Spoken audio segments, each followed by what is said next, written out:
ನನಗೆ ಅಷ್ಟು ಕನ್ನಡ ಮಾತ್ರ ಬರ್ತದೆ. ಸೊ ಇನ್ನು ನನ್ನ ಮಗ ರೀ ಆಮೇಲೆ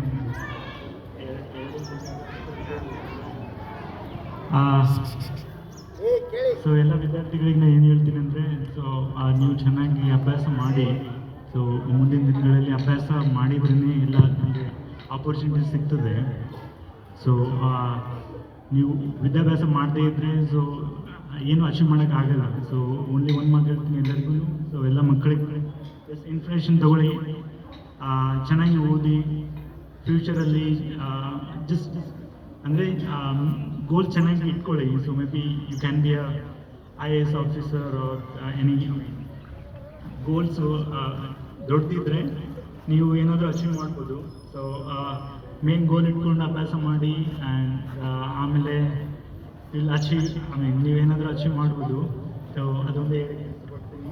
so thank you so much for the support.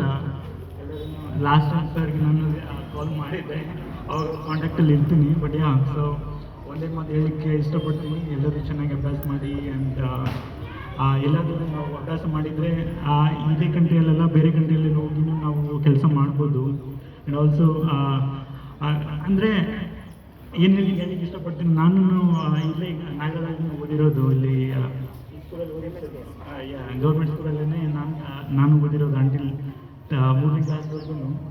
ಆಮೇಲೆ ಕೆಮರಿಮಳೆಯಲ್ಲಿ 7th ಅಭ್ಯಾಸ ಮಾಡಿದ್ದೀನಿ. ಆಮೇಲೆ ಗೌರ್ಮೆಂಟ್ ಸ್ಕೂಲಲ್ಲಿ ಕೆಲಸ ಅಂದರೆ ನಾನು ಓದಿರೋದು.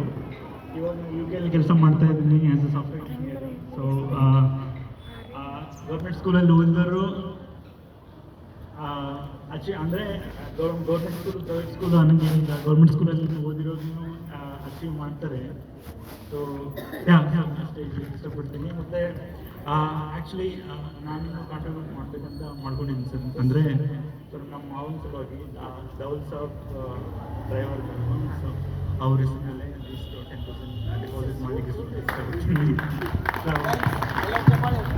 ಅವ್ರಿಗೆ ಸ್ವಲ್ಪ ಇನ್ಸ್ಪಿರೇಷನ್ ನನಗೆ. ಸೊ ಅವರು ತೀರ್ಕೊಂಡಿದ್ದಾರೆ 2-3 ವರ್ಷ ಆಯಿತು. ಸೊ ಅವ್ರ ಹೆಸರು ಮೇಲೆ ಒಂದು 10,000 ರೂಪಾಯಿ ಡಿಪಾಸಿಟ್ ಮಾಡ್ತೀನಿ, ಫೋನ್ ಮಾಡ್ತೀನಿ. ಸೊ ನೀವು ಯೂಸ್ ಮಾಡಿಕೊಡಿ.